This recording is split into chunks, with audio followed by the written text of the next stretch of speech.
got to enjoy life, relax, like I do. Hello everyone, what you're about to see is my attempt to summarize 5 years of content, which includes 1,000 videos, apparently. YouTube tells me there's 1,000 videos, now a little bit more, on YouTube, and I have just basically put together a little compilation that includes some highlights. It doesn't include anywhere near the amount of live stream stuff I'd want to put in there. There's, I've done quite a lot of it of live streams with MJ, and obviously I've done tons of stuff with Dave. So the live stream stuff is kind of hinted at, and you'll see Pax very shortly. But there's not enough of Scott, and there's certainly not enough of Alice. I never did a live stream of Alice, but here it is, 5 years. Thank you so much for all the support over the 5 years, and I really enjoyed doing it. So I will carry on. So it's not thanks a lot and all, and and that's it. But it's thanks a lot for now. But the first 5 years, here we go. All right. Well, hello everyone, if anyone's here yet. So we are here. You guys might know him as Book, Songs, and Other Magic, but we're going to be calling him Gareth today because it's a mouthful. Yeah, absolutely. All right. Well, so far nobody's here yet, but I'm sure they'll show. Well, Yeah. Gareth, you know what I was thinking? Not only are we going to do this, because I filmed a review on this already. It's just not up yet. Oh, have you? Yes. Oh, wow. That's amazing. Yeah, I filmed it already. It's just not out yet. I actually edited it a little bit this weekend while I was gone. And Cool. I just have to put the final touches and stuff on it. It's going to be in one of my, I read X amount of books things. But yeah, I thought if you want, of course we can focus on the poetry because that's why everybody's here. But but yeah, we can always, I do want to mention this too, because this had me in stitches, Gareth. This was hilarious at points. That's cool. Yeah, there's a couple of funny. Well, there's about 3 deliberately funny ones. I wondered, as it was you, if you liked the carnival one. Did you like the carnival one? I did. I'm going to tell you straight. You know one of my favorite ones though. And I can't say exactly because I don't want to ruin it for anybody watching. But the one where, is it Ethel? Oh, what's her name? Is it Ethel? Ethel Pinchworthy. Ethel Pinchworthy. When she gets taken up, I was crying. I was laughing so hard, Gareth. It was so funny. It was so funny. The how can I say this? The preoccupation that the aliens have with a particular animal. I was crying. I was laughing so hard. It was so funny. Hello, everybody. Welcome back to the channel. This feels really ridiculous. I'm doing a video on all 4s. I said I'd do this once I'd hit 444 subscribers. It's fantastic to get these extra subscribers, and I really do appreciate the support. But this is ridiculous. But this is a tag that I'm going to do that's all about number 4. But I don't really expect anyone to do this, because why would you do a video on all 4? Why am I doing a video on all 4s? I mean, you might get someone, maybe MJ might do it when she's doing her workout, I don't know. But this is 5 prompts, all about the number 4. So, 4 authors you love first. First question, 4 authors you love. Huge thank you again to the subscribers. And I'm going to go now and stop resting on my 2 front arms. Front arms. I've never used that expression before. Thanks a lot, everybody. And bye. So if I move on to Ray Bradbury, you will quite often see the Martian Chronicles in the bookshops. And you usually see Fahrenheit 451. These are both novels. And what's another interesting thing about that is this is clearly a novel, but this is a fix-up novel, so they were originally short stories. But I think it's seen as a novel. So for all intents and purposes, for this argument, for this discussion, that's a novel. And if you think about this is often in the shelves. I know this is a more recent release, but I often see this in the shelves. And this is a novel, and it's a really short novel with really big type and lots of gaps. And it's really funny because I bet you it's more like a novella, or a long short story possibly, but it's released as a novel, and that might be because it's more marketable. You know, it's more likely to be in the bookshops. Maybe you do sometimes, not very often, but sometimes see the Illustrated Man in the shelves, but not very often. This is a short story collection. You don't see it very often, and I think The Golden Apples of the Sun and Machineries of Joy, two very famous Ray Bradbury short story collections, are out of print, which is crazy. But it seems like short story collections don't get the same shelf life as novels like Fahrenheit 451. I mean, Fahrenheit 451 is obviously studied at in education as well, and it's a dystopia, and that has a separate life anyway on its own, the fact it's a dystopia. But I do think it's relevant that his short story collections are very celebrated, and lots of critics and Bradbury fans would say they're among his best work, but you don't see them on the shelves.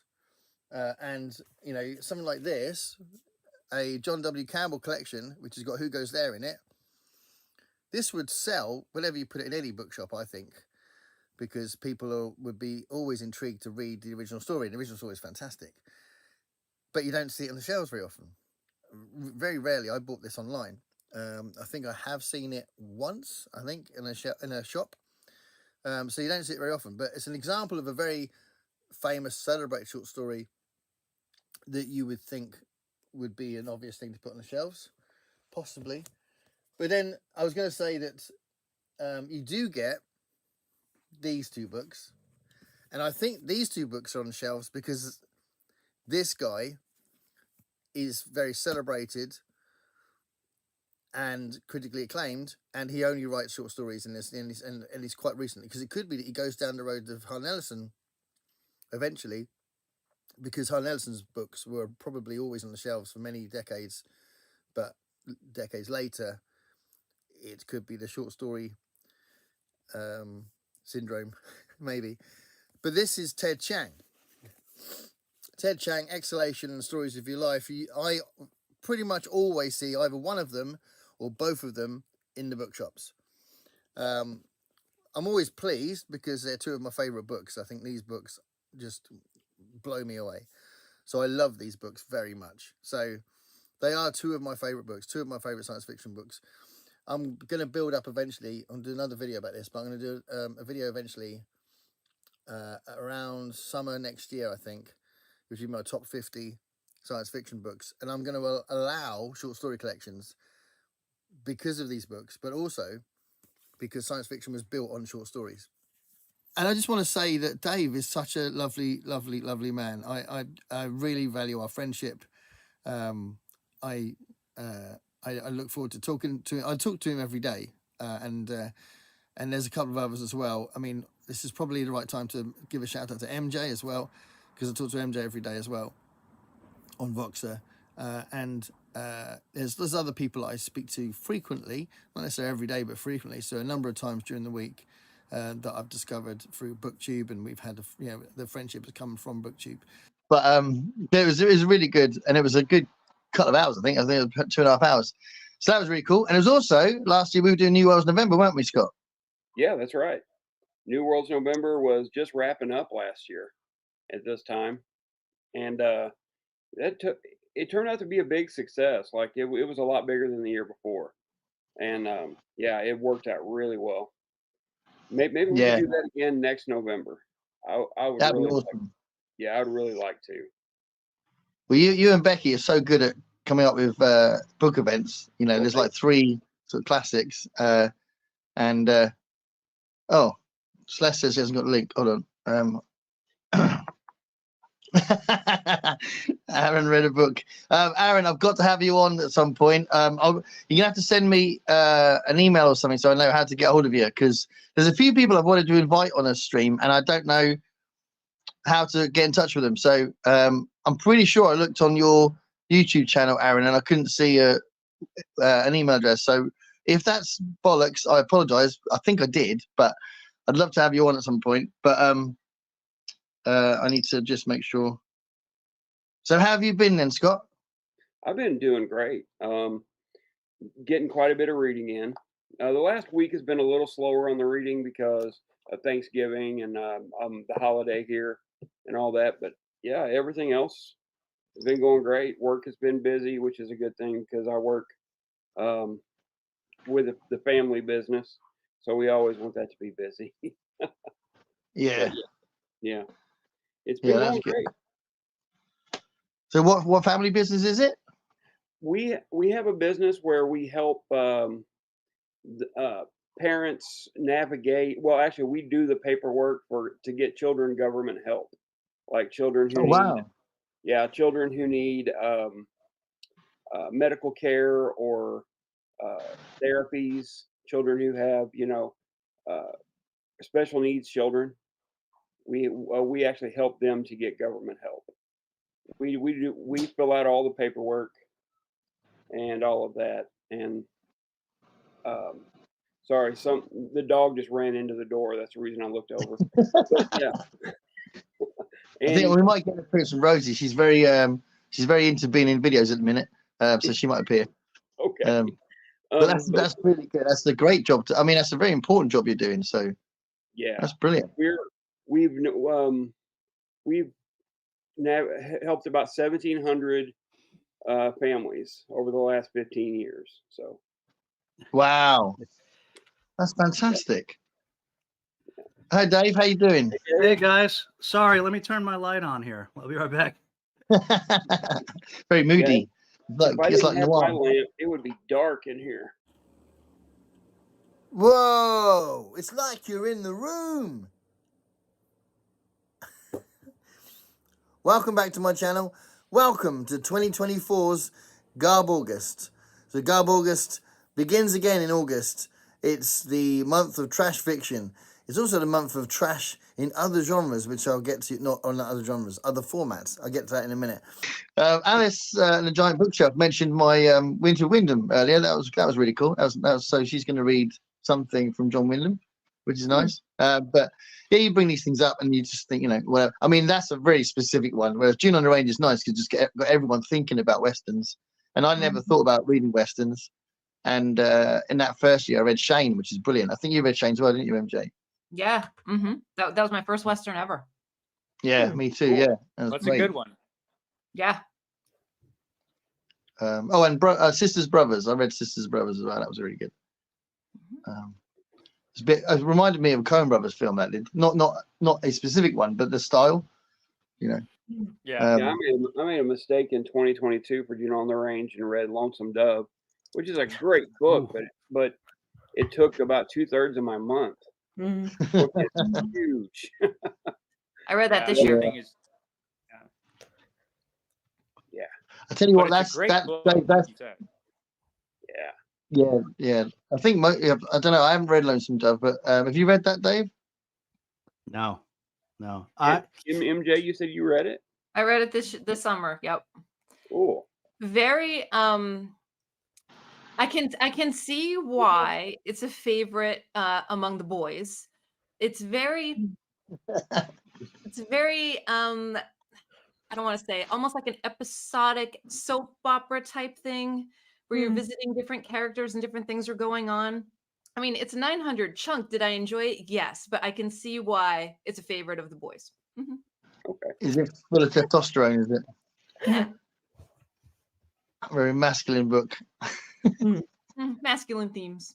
I am turning the pages as I read, and the feeling of holding it in a particular way because it's a hardback of a particular weight and a particular size. And it was a huge book that was really heavy. I would hold it in a different way. Genuinely, I do think that sort of thing matters. The way that you hold the book is part of the relationship with the book. So, again, Children of Time, Adrian Tchaikovsky, one of my favourite books, but also very vivid memory. And honestly, I do think it matters. And I have a very vivid memory of opening the book many times. It took me a while to read it. And also the physical nature of staying with the book and turning the pages through a sort of a 4-hour session, because you can't put it down, and you're thinking how many pages till the end, and you sort of go through.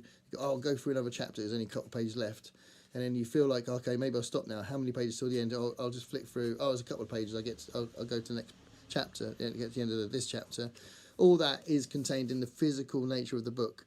And because you're physically flipping the page to see when the end of the chapter is. So it's a genuine relationship, and it's not that common. It could be a Stephen King book, but it's not that common for me to read a book of this size.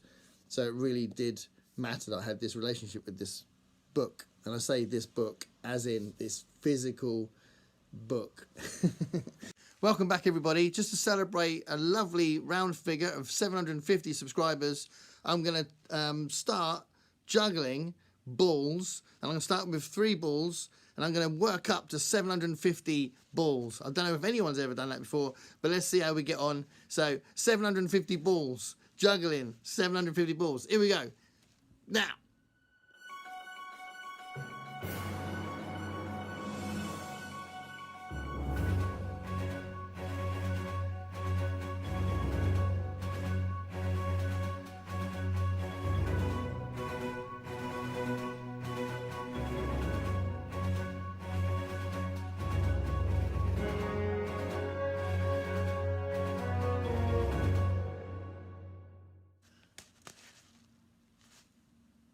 Yeah, it's a brilliant read. It's powerful. It's consistent. It's definitely worth reading, and it's a good introduction to Ursula K. Le Guin, I think. So, the word for world is forest. The Stainsleigh Rat books did come up recently on another YouTuber's channel, like a proper YouTuber, someone who's got subscribers and stuff. And he said he'd do a review of it. He liked it. He said it was a bit dated, but he liked it. And this made me think, well, maybe it's not quite as irrelevant as I thought it might have been. So I'm including those. Very funny, I thought, as a kid. And I've been reading, to be fair, I've been reading a couple of the later ones more recently, and I did like them. So, yeah, not just sentimental value, possibly Staying Still Rat by Harry Harrison. Welcome back to my 100 album challenge. I'm finding 100 masterpieces that I recommend you listen to. This is the first one out of the 100 that I've done so far. There's one of the big names. There's a few big names in my list. This is Bob Dylan. So this is the album Freewheeling. I think this is Bob Dylan at his best. It came out in 1963. Shows off, I actually think his singing in it's good in this album. It doesn't get great by the end of his career, but yeah, his singing is great in this. But obviously, it's his songwriting. The man's a genius. And this album features Blowing in the Wind, Masters of War, which is my favourite anti-war song. And it's also got Hard Rain's Gonna Fall, which is the words in the Hard Rain's Gonna Fall. It's just insane. But Karina, loads, tons and tons of songs. Just a beautiful, brilliant album that I think everyone should listen to just to discover Bob Dylan's best work. So there you go. That's my top 10 most underrated movies. Let me know if you'd have picked some of those, or if you pick other ones. I think it's a really interesting thing to think about, because there are some obvious films that you love that everybody else loves, and there are these little nuggets, these beautiful things that people don't talk about. So what would you include in your 10? Let me know. Thanks. Bye. This is a massive thank you video. I am so pleased that I've come up to another milestone in subscribers. And, you know, before I've done different things, like certain milestones, I've done a tag based on the number that the subscribers got to, some theme thing like that. And sometimes there's been there was a Q&A for the 500 subs milestone.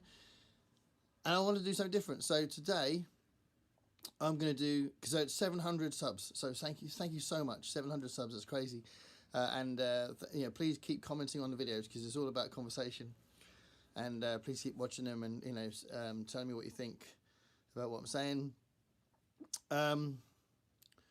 700 subs. So I'm going to do 700 answers. So rather than Q&A, I'm going to give you 700 answers. I'm not going to make this too long a video, so I'm going to do it really quickly. So this is 700 answers. Okay, here we go. Yes. No. Only in the last few years. Probably this one, Peasants' Revolt of 1381. Fantastic book. It's probably my feat. So I've got a big short story collection that might feature the other stories, but if not, this is where I'm going to next. The October Country, and it really is great timing because it fits Horror Mayhem as well. So yeah, Ray Bradbury's October Country I'm going to be reading again in a moment on the train. This is your guard speaking. Welcome aboard your 12:55 South Western Railway service to London Waterloo via Guildford.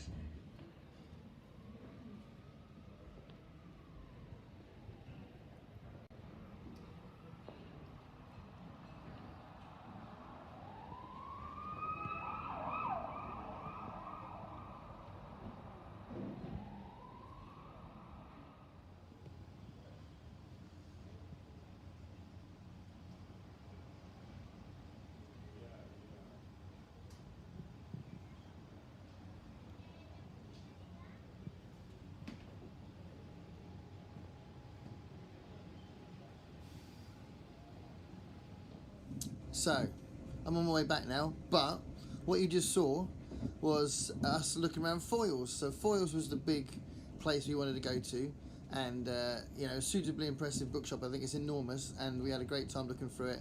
We also went in FOP and Forbidden Planet as well, so that was really awesome, and we found some stuff there, and I'll tell you about the stuff that I bought at those three shops. And then we went to Covent Garden, and that was because we wanted to find, or they wanted to find, an old pub. So I had to look up to see where the old pubs were, and there was one from the 17th century, so 1623 I think it said it was built, which was the Lamb and Flag. So we found that in Covent Garden, and that is absolutely true for the English Civil War. So the English Civil War is pretty much the 1640s. It started a little bit before that, but ultimately the bulk of the things that happen that leads in 1649 to Charles I's decapitation, regicide, is the 1640s. And it's an extremely crucial part of English history because it changes government. It brings about a new democracy that wasn't there before. So, you know, if you're looking at the news at the moment, there's all sorts of things about democracy at the moment. And I don't think we should ever take for granted the fight that's been going on for centuries for the right to vote and the extension of the vote and all those kind of things. And there are more things that get developed in later years, but this is such a big moment that takes our attitude to monarchy and to Parliament into a new stage. Whereas before the Civil War, and before people got really angry and disenfranchised with Charles I, before that happened, there was this sort of the rule of divine rule of kings, where the monarchs of England thought that they deserved to be there because God appointed them, and there was no question that they should be making the rules, and Parliament had a much smaller role to play. Once the Civil War happened, that changed everything, and the monarchy became stifled, and it was really a country that was led by Parliament. There's tons and tons and tons and tons of detail in it. It's really well researched. It covers everything you can think of, and it goes right up to the modern day, and it's a really cool book if you wanted to just look at the basic history of popular music from the beginning. So Electric Shock, look up for that one if you want to see a really good overview.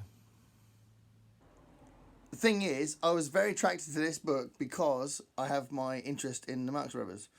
So this is a very strange book, and clearly it's quite possible this would have happened because this is a graphic novel that's based on something that's existed for a while.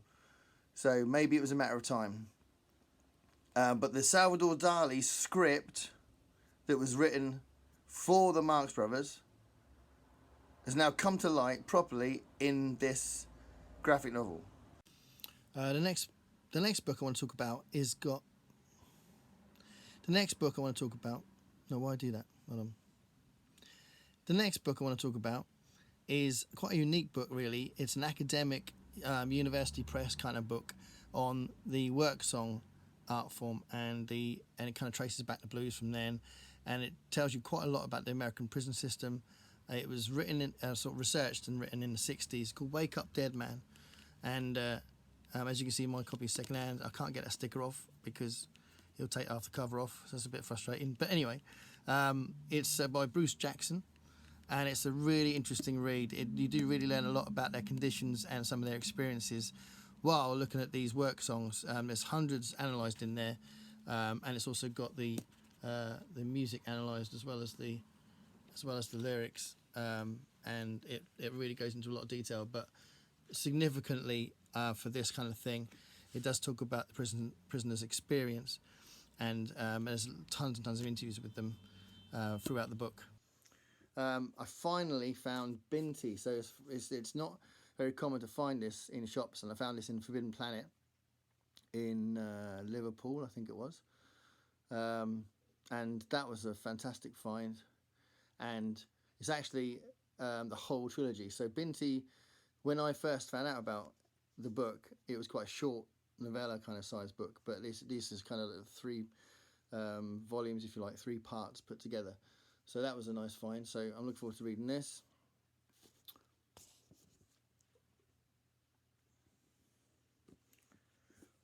This one is a new published book by Adrian Tchaikovsky.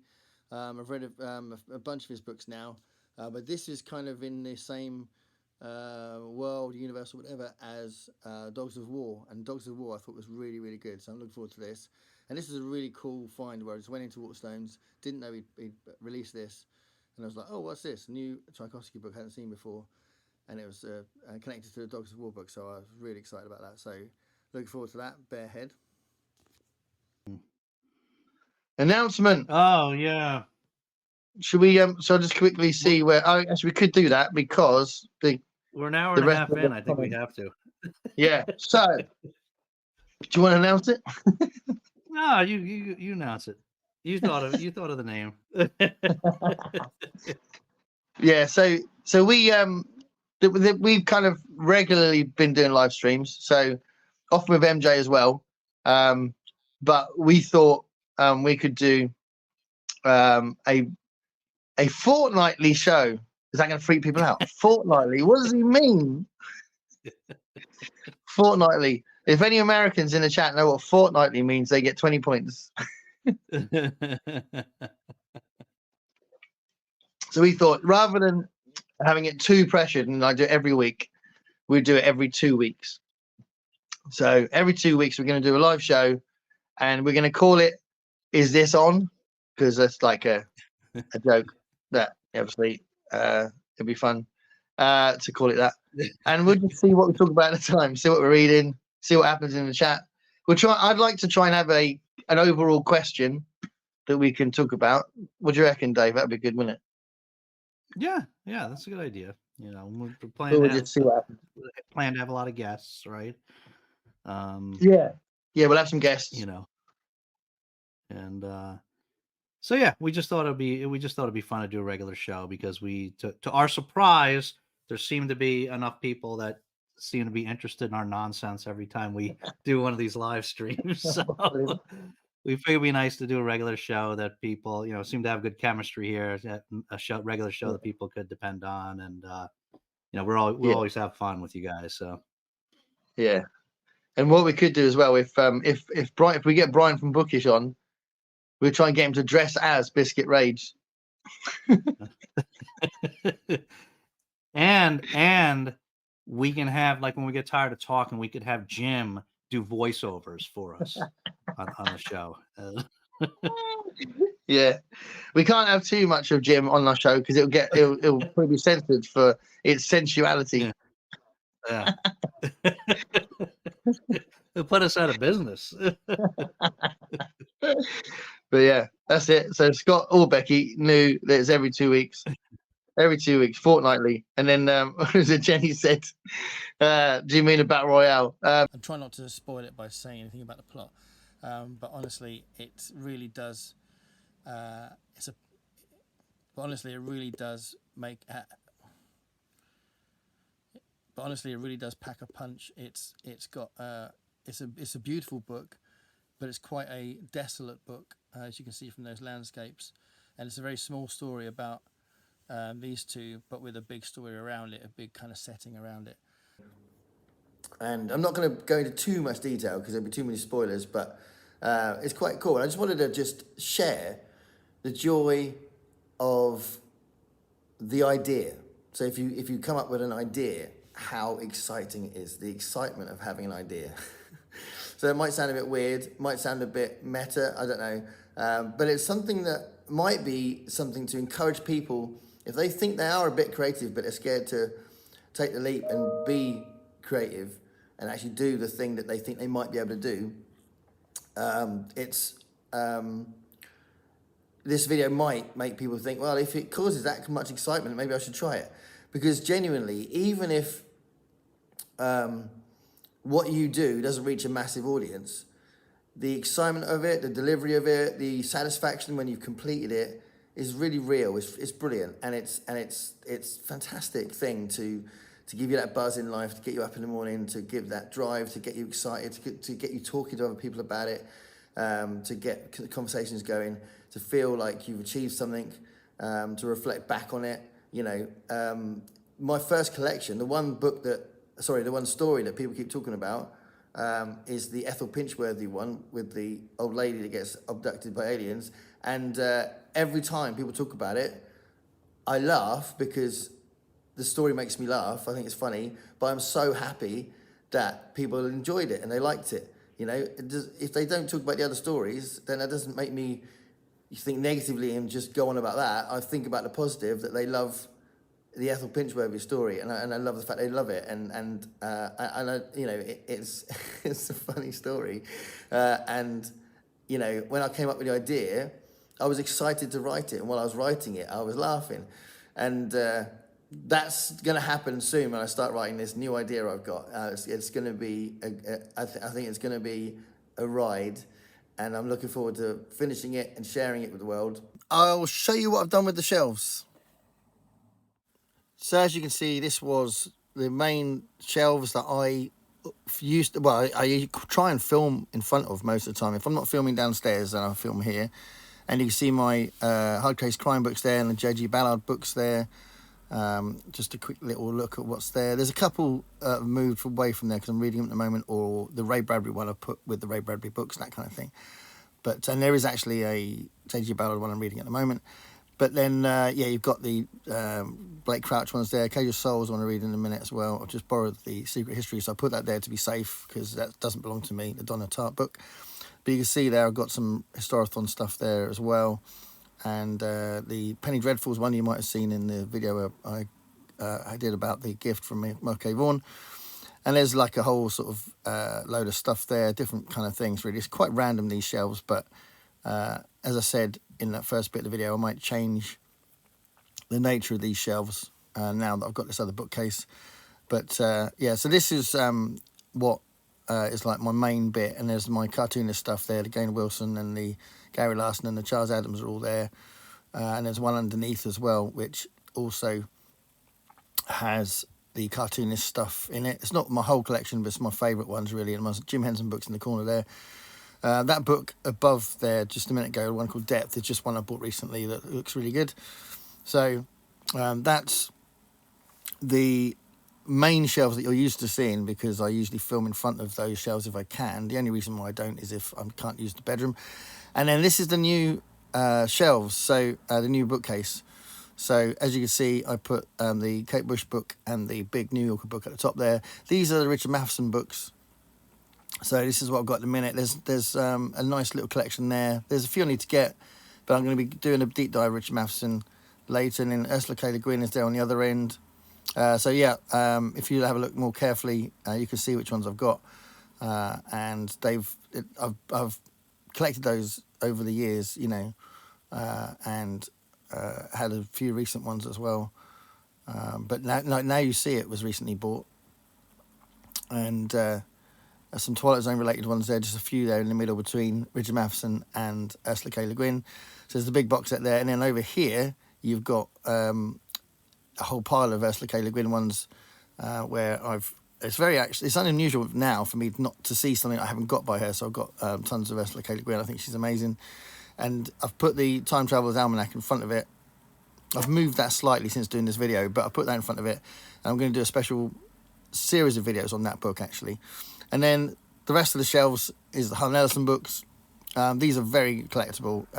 It's taken me a long time to get those books. They're very hard to get in this country, especially.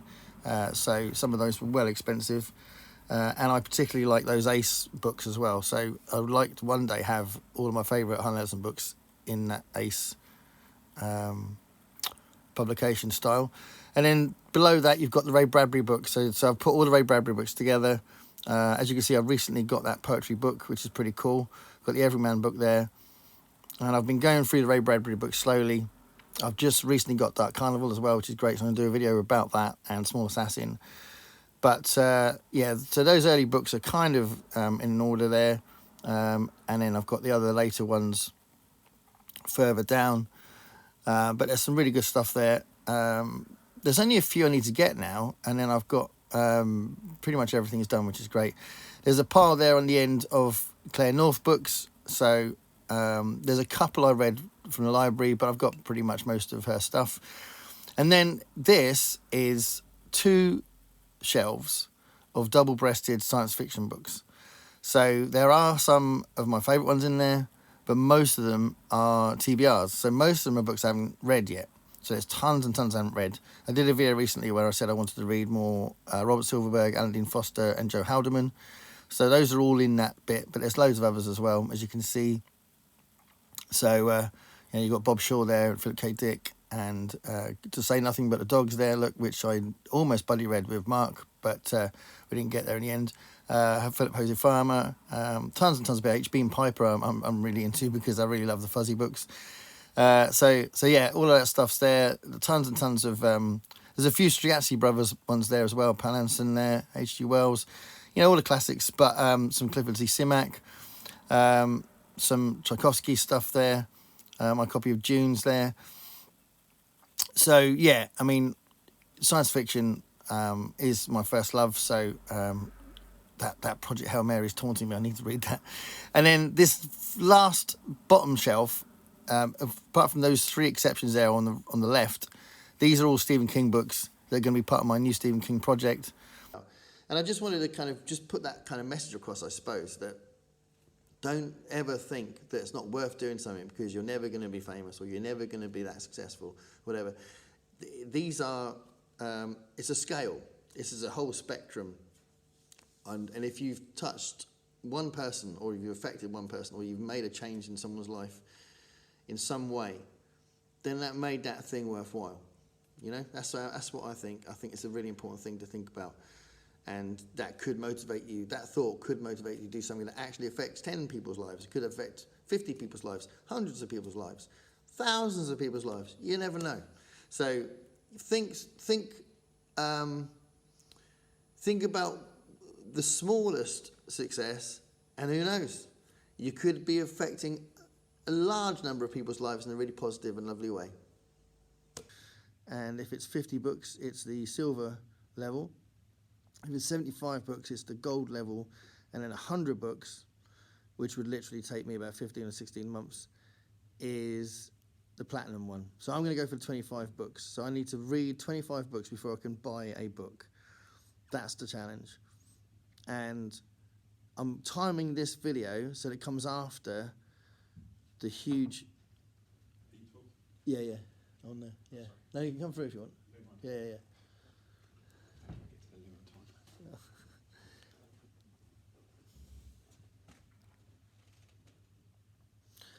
And I've timed this video so that it comes onto the channel after the big book haul. So there's a massive book haul video that you would have just seen on the channel a few days ago. Recently, an important poet, commentator, public figure died. Benjamin Zephaniah. If you don't know Benjamin Zephaniah, definitely check out his writing and look for him on YouTube because there's fantastic clips of him talking on TV and stuff. Benjamin Zephaniah was an amazing man and someone I wanted to do a tribute video to, but I used it also to talk about how important it is for these kinds of people to exist and to influence us, to educate us, and to have a great contribution to society. And I talked about a few others, but there was a glaring omission. So I've had some people make some comments underneath that have been really, really cool comments about who they would have put in there and how that sparked off what they thought would be a good person. And a few people said David Attenborough, which I fully agree with. I think David Attenborough is definitely one of those people that's made a really important contribution to society, and he's an absolute treasure. So yeah, David Attenborough, fully agree. But actually, someone that hasn't been mentioned, and I should have mentioned her in the video, I don't know how I forgot, but it made me think of her because, well, actually, it wasn't David Attenborough that made me think of it, but I was just looking through my books and I just thought, why did I not talk about Jane Goodall? Jane Goodall is an amazing woman. She's still around. She's 89. She was born in 1934, and she was a baroness originally. She doesn't get called that now. But anyway, she was born in 1934. She's 89 now. So similar age to David Attenborough. David Attenborough's like in his 90s. And I talked about Noam Chomsky in the video about how he's 95. So when they're that old, obviously there's an issue with how long are we going to have this great influence for. And she's been making all these different important contributions to society through being a primatologist and an anthropologist, and from her work with the chimpanzees especially. So that's kind of what she's specialized in. But it's our wedding anniversary this morning, and we've exchanged presents, and this is a very special present I've been given. It's a book, so very relevant. Yes, and I've got Ali the ring. I'm keeping this box. I'm keeping this book in this box, I think. But I'm going to show it to you guys now. So regular viewers of the channel will know that to say I liked Kate Bush would be an understatement. And this is a massive, a very expensive and quite special book that came out from her brother called, so he's John Carter Bush, and Inside the Rainbow it's basically, it's like his lifetime of taking photos of his sister, and they're all like, just amazing photos of either the shooting the videos as Army Dreamers, or when they were growing up. There's like, hold on, I'll go back to the early bit. There's so much in there. Like,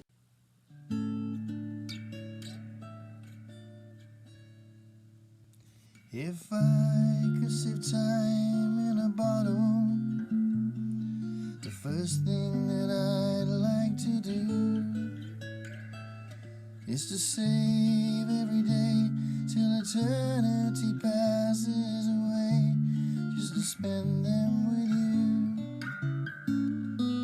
If I could make days last forever, if words could make wishes come true, I'd say. All right, so I didn't get the year for this. I might have to Google it, but this was pure late 80s Young Guns. Oh, Young Guns, yeah. I'm going to guess 86. Well, I don't know. You guess. And who was in Young Guns? Let's see if you can name them all. Okay, Charlie Sheen. Uh-huh. Emilio Estevez. Uh-huh. The guy that played Richie Valens. What's his name? Lou Diamond Phillips? Yes. He was in it, wasn't he? I don't know who else was in it, actually. Dermot Mulrooney is in it. And okay. Kiefer Sutherland. Kiefer Sutherland, of course he was. Yeah. And it's from 1988. So I was 16 years old. And that was that the Blaze of Glory, was that the John Bon Jovi song? Okay. I think that was for Young Guns 2. Yeah, I that's think. two. Okay. Smile though your heart is aching. Smile even though it's breaking. When there are clouds in the sky, you'll get by. If you smile through your pain and sorrow, smile and maybe tomorrow you'll see the sun come shining through.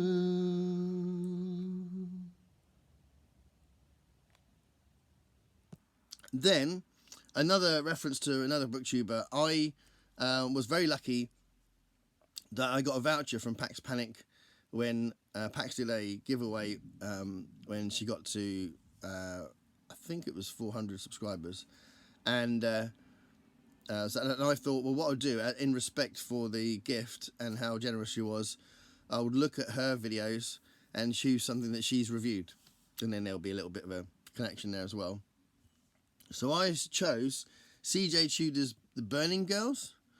So then I thought this would fit a horror-themed Halloween video. And I'm really glad I read it. I really liked it.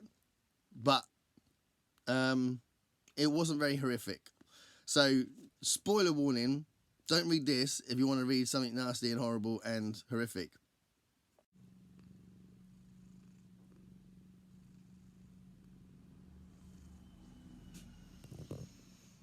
Hello everyone, that was Rosie, my cat. Just as a really quick one, just to say that there is definitely going to be, because I've had a number of questions already, a Q&A thing to celebrate 500 subscribers. So thanks again for the people that have subscribed, and I hope you're enjoying the new content that's come up since you've subscribed. There's loads and loads of stuff coming up, and some thematic stuff coming up next year. There's a bunch of readathons I'm doing. So I'm in the middle of New Worlds November at the minute, so there's going to be a few videos for that this month. But anyway, please ask a question if you like. I mean, one of the questions could be, why have I got a cat when I'm allergic to cats? That's a good one. And just from the little bit of time we've had together tonight means my eyes are going to be streaming in a minute. Never mind. You can say goodbye, Rosie.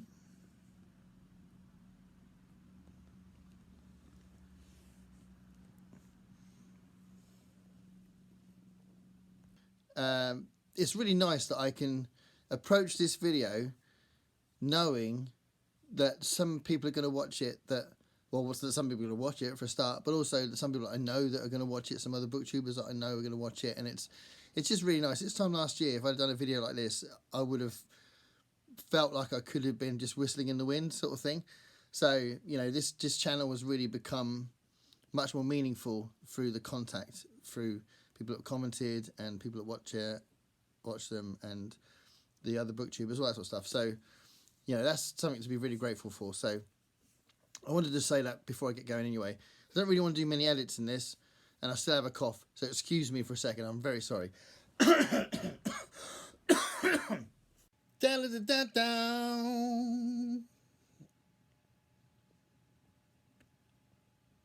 went to my awesome central library and got out a bunch of books I wanted to talk about.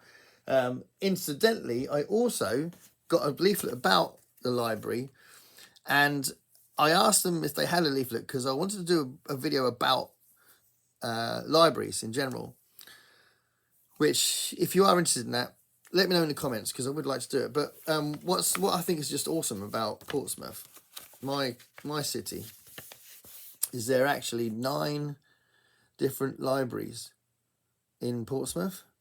And I don't know if one of them is a different name for the university library, but it might have even been mentioning the university library, which is huge. I really miss going in there. When I went in there as a student, it was amazing. So there might even be 10. I have to check out to see if possibly the Carnegie Library is actually the university library. It might be. That's kind of where it is, so it could be. But that's pretty cool, isn't it? Even if that's true, that's 9 libraries in Portsmouth. It's that's my city. It's an island that connected by 2 roads, but it's the bottom part of Britain. The Isle of Wight is around here somewhere, and Hailing On is over here, and France is over here.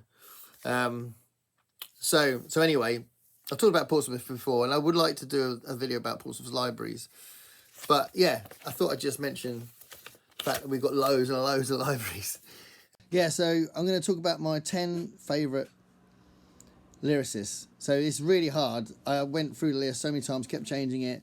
There's some of my favourite people, some of my heroes, absolute heroes that I've not got on the list because I've only chosen 10. But 10's the magic number, isn't it? So here we go. So number 10 is...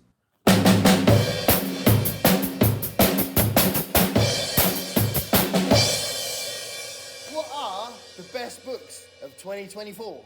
There we go. So I want to get my massive Chinese. Yeah. Hold on. Oh, it's on. Oh, it's on. Yeah. Hello, everyone. Yeah, so we've had a really cool day. It's about 6-ish. About 10 past the bus.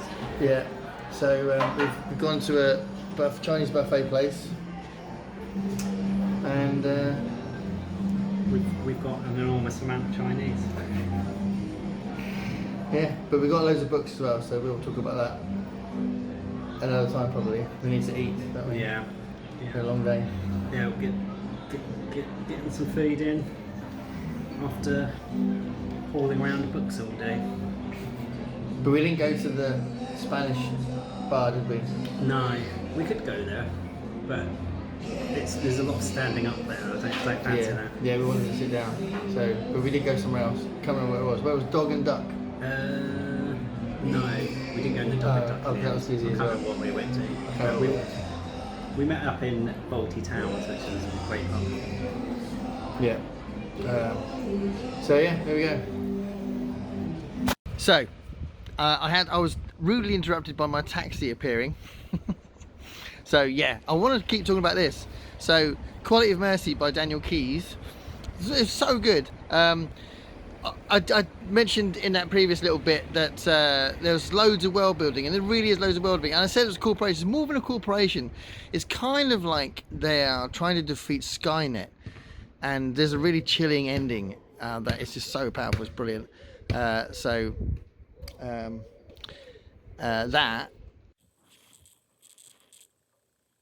Howdy. And he talks about a monster, but a monster in this case is a 7-year-old boy, and that 7-year-old boy, Anthony Fremont, is played by Bill Mumy. So another appearance from Bill Mumy, and I really like Bill Mumy. I've said it in a different episode of this, a different part of this, different video of this, that I really like Bill Mumy in general. So it's nice to see him doing a part that's so iconic, it's so famous, and it's just so brilliant.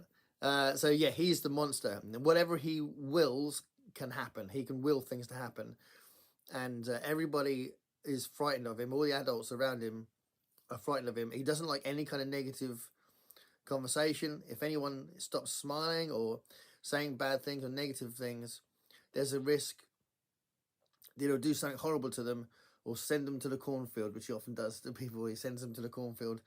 That's kind of like a go-to. And he hates the dog barking, or dogs barking in general, and he sent some dogs to the cornfield, and there's a dog barking in this episode as well. And yeah, it's really sinister, it's really eerie. It really does run with this concept as well, and there's a really nasty bit at the end, which is quite shocking. And yeah, it's done with kind of camera tricks or whatever. It's just such an amazing one-off piece of TV that, you know, if you're going to recommend 3 or 5 episodes for someone to say, well, what is this Twilight Zone? You definitely pick It's a Good Life. Salem's Lot is number 3. Salem's Lot. This was one of the most recent reads, even though it's one of his oldest books. This was one of the most recent reads for me. I've been reading his stuff since I was a teenager, so a long time. But I never got to this one, and I got this one. And I loved it, absolutely loved it. Just like my number 2, the way it builds up the town and the way that you get to know the characters, which is very typical of him, but he does it so well. The villain's brilliant. The situation is like you're not sure how they're going to get out of it, and which I think is is so important in thrillers and horror books. That tension has to be there, and that tension was there for this. This, to me, this was more tense and thrilling than Pet Sematary.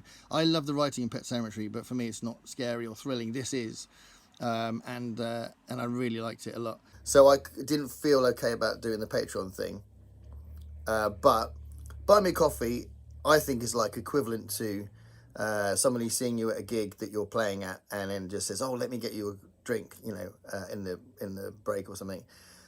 Which has happened to me many times, so it's something that I can actually relate to that actually happened, so I don't feel like I'm being too weird doing this Buy Me a Coffee. So if you do fancy supporting what I do, either with these self-published books or just on the channel in general, then I'll leave the link below. I'll put the link in other videos as well, so it's going to take me a while to do that side of it.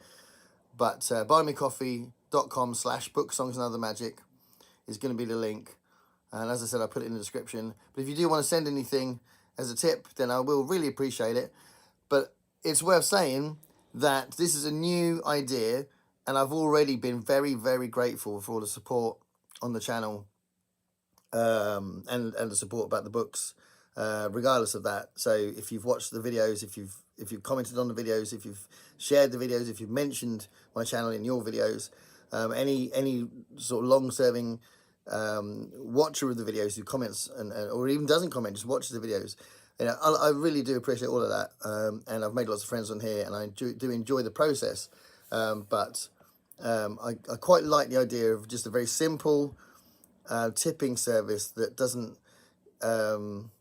seem too presumptuous and too bold, but gives a chance for people to tip if they'd like to. So buymecoffee.com/booksongsanothermagic, and please take note that I really, really appreciate the support regardless.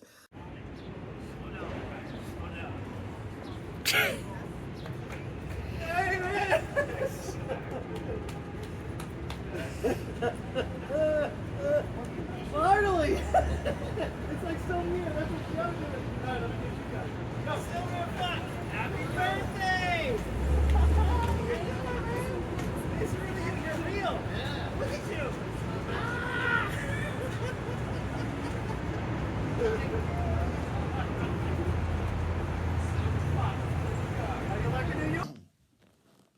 There is one other thing, and that's this book. This was a really beautiful figurine that was made for me, and you got this sort of, you know, the music reference there, which is nice, and I think there's some, yeah, you got other magic there, so it's like books, songs, other magic, and this is just a really cool figurine. And then you got Robert Sheckley, Charles Adams, Charles Bukowski, and Ray Bradbury, four quite different authors written on the side there on the chair, which is so lovely. It's brilliant, isn't it? So that was really cool. So that was from my friend Nikki, who's also got a channel, which is the Top 3 YouTube channel, Top 3. I'll share a link to her channel because it's really good, and she's getting it with more attention. Her subs are going up, which is really cool. But how amazing is this? It's handmade by her. Okay, I have 3 books left. This is Touch by Claire North, the second Claire North book. Easily one of my favourite all-time books, and it's just, I love it so much. And it's not just, the concept's fantastic, like a being that can transfer to different bodies and take over their bodies for a while, and until they decide to move on to another one.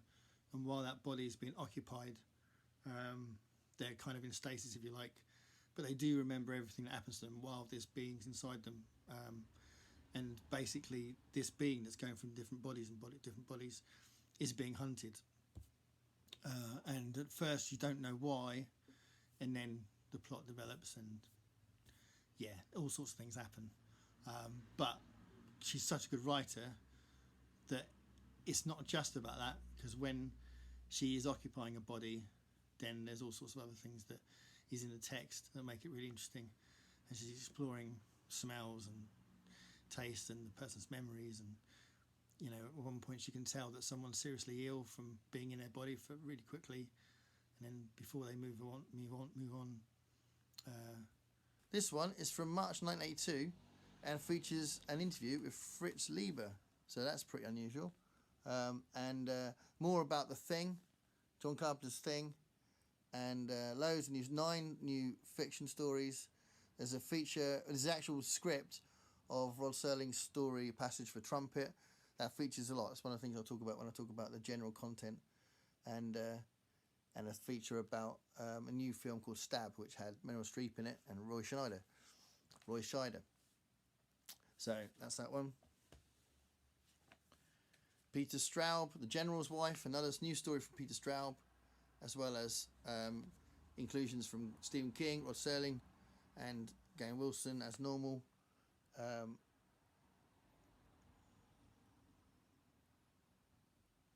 And an interview with Terry Gilliam there as well. So that's pretty awesome. Oh, and a feature on Dark Crystal. So loads in this one. Tell me what you guys get from this. I don't hardly even want to say anything. I want to see what they think. It's Warm Walls, Gareth. It's the one Warm Walls. So, okay, do you have any background for Warm Walls before I read this? Well, it might spoil it. This might be my favorite in this whole book. It might be my favorite. Wow. Yeah. Okay, that's a poem that did feature in another book before. So it was an anthology of poems, but I can't tell you what that anthology's theme was because then it'll spoil what it's about. But I'm interested to know what you thought it was about, and I'll tell you afterwards. It's okay.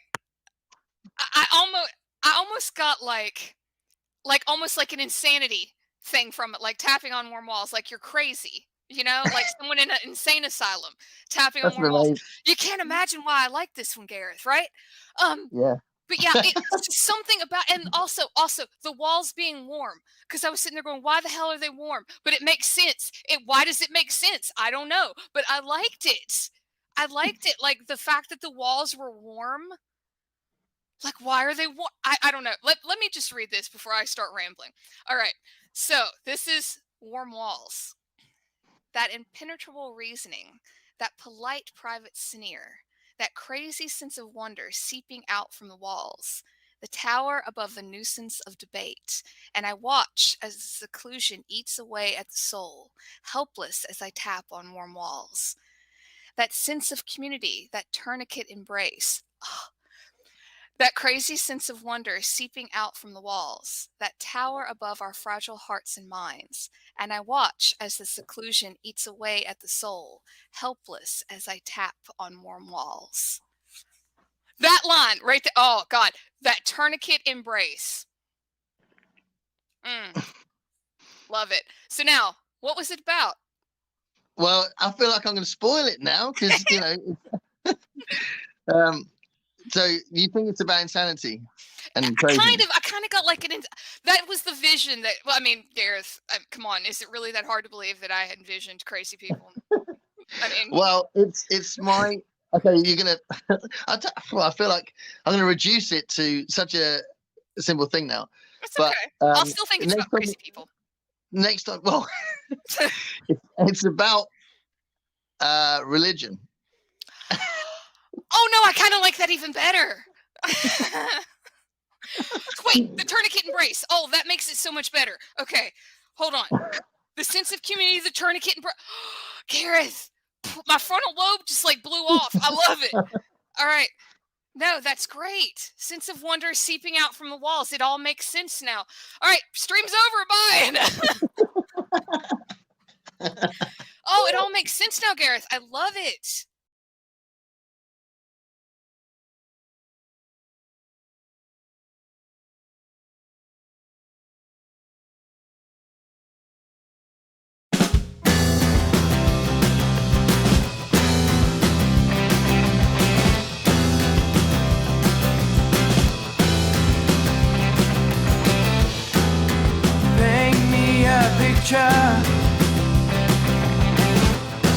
Of what it's like to be you.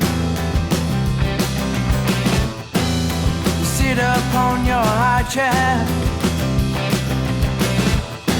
on the outside looking through.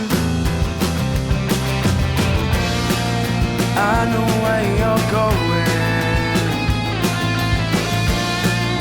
I won't follow you through. You just sit there laughing. We're all under your shoe.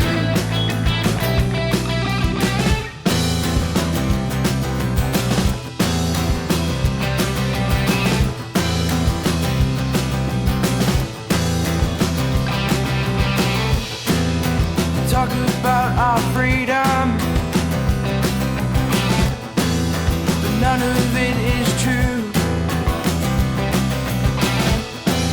You say you know your people, but do we really know you? I know where you're going. I won't follow you.